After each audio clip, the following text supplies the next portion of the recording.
senior cop finds himself on the wrong side of the law. That's the story we're tracking in our Barbados Day Evening News Update. Today, Monday, September 25. I'm Kamar Jordan. Thanks for joining us. At this hour, Superintendent of Police John Mark Annell is putting up a legal fight to avoid being put behind bars at Her Majesty's Prison Darts. The 56-year-old of Kenrick Hudson Drive, Lucas Street, St. Philip, appeared before Magistrate Graveney Bannister in the traffic court today, charged with 6 indictable offences. The Royal Barbados Police Force's ballistics and firearms expert was not required to plead to a charge that he had 100 rounds of ammunition in his possession on September 20 without a valid license. It is also alleged that on August 31, September 3, September 20, and September 9, that Annell engaged in willful misconduct, which amounted to a breach of public trust by joining the Barbados Rifle and Pistol Federation, Inc. under the status of a police officer, purchasing 100 rounds of ammunition for use on that day and expending it on that day at the Federation's Waterford range, but removing the said ammunition from the range without expending it. He's also accused of committing the same offense on August 3, this time with 150 rounds of ammunition. Annell is being represented by attorneys Sir Richard Cheltenham and Shelly-Ann Seacharan. At newstime, they were making an application for his bail in the High Court, and will continue to track those developments. In other news, this Monday, pepper spray could soon be added to the arsenal of the Royal Barbados Police Force in its fight against crime. Word of this from President of the Caribbean Law Enforcement Foundation, David Watson. The 22-year veteran of the New York Police Department made the comments at the launch of the foundation earlier this morning at the headquarters of the Regional Security System at Paragon. Pepper spray project. We had sent 50 cans of pepper spray to the Royal Barbados Police Force this year as the testing ground to then evolve from there to get it to all the other islands. So this is a stepping stone. That project is going to cost hundreds of thousands of dollars. So we're working with baby steps with that. So we want to see first the viability of pepper spray here. And then once we get the viability of it here, that kind of gives a template for the other islands. So this is just the starting point with the pepper spray. It's being disseminated, and they're going to give me a report by the end of the year how it worked out and where we can go from there. Meantime, a regional top official makes a strong case for the international community to lend a helping hand to Caribbean countries affected by recent hurricanes. The appeal is coming from Dr. Clarence Henry, Antigua and Barbuda's ambassador to CARICOM. He contends that all small island developing states are vulnerable to natural disasters and should not be discriminated against based on their gross domestic product when it comes to disaster relief. It is an opportunity for us to reflect on our vulnerabilities and make the strong case to the international community that as small island developing states, we are still vulnerable and we need their assistance. And this branding of the high per capita income and that we are restricted from receiving further donor assistance or being graduated is a total nonsense. We have to change this concept, and it is for us collectively as CARICOM to advocate and to show the nonsense that it is in terms of this high per capita income and the graduation modality that they are now using against us. Henry was speaking at a press conference during which the Barbados Chamber of Commerce, in a collaboration with the Barbados International Business Association, the Barbados Hotel and Tourism Association, announced that their members had put together 2 40-foot containers full of relief supplies to ship to Barbuda in the wake of Hurricane Irma, which destroyed that island. Henry said the current spate of natural disasters underscored the need for CARICOM member states to assist each other rather than waiting on international agencies. The international community most often selects early the humanitarian aspect, but we dare say we require more than that. We continue to wait for information pertaining to the B envelope from the Europeans as part of the NIP, National Indicative Program, awarded to member states of the ACP. We await to know the amount that will be allocated. We wait to know when we will have access to those resources.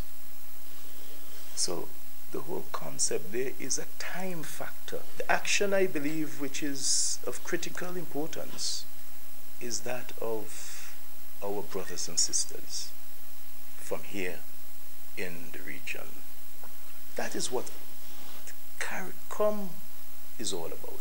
That is what the fabric of the community is all about. When you read the Treaty of Chaguaramas, it inspires, it instills the sense of purpose as a unified organism called CARICOM. So it is these opportunities we must use to rise to the challenge and say, we are CARICOM, we are Caribbean, we can help our brothers and sisters in their greatest hour of need. To sports now, West Indies captain Jason Holder is confident that his squad can stake their claim on the 5-match one-day international series against England, despite losing 2 of the first 3 games. Speaking ahead of their next encounter on Wednesday, Holder said the Windies must execute better in the remaining games in order to take something away from the rubber. The next match is set for the Oval, and Holder is looking forward to a good pitch, stressing that it's great for boundaries and the Windies' game plan must be spot on. There's regional and international news after this short break. Morning, Miss Oya. Morning. You again. So you're washing cars now? Well, I can't keep up with you at all. Yes, girl. You know they're going to provision to selling slow. And I don't sell nation newspapers at all because them don't sell. So I washing cars now. I like to get up before 8:30 because I can't take the hot sun. You want the car wash? No, not today. It clean. But you're going in very early though? Yeah, I just going early so I can read the Barbados today online before work starts. Right. But you can still let me clean the vendor for the $2. At least it's still cheaper than the nation newspaper. All right. I got a special boo here that I got it shiny. Thank you. Enjoy your day here. You too. All right. What that paper is? She can see clearly when the dirt is gone. The Barbados Today, news you can trust. To the region now, Dominica, the death toll and the number of people missing continue to rise following the passage of Hurricane Maria. Commissioner of Police Daniel Carbon provided an update earlier today at a news conference. We have had confirmed so far 27 deaths. Persons missing confirmed.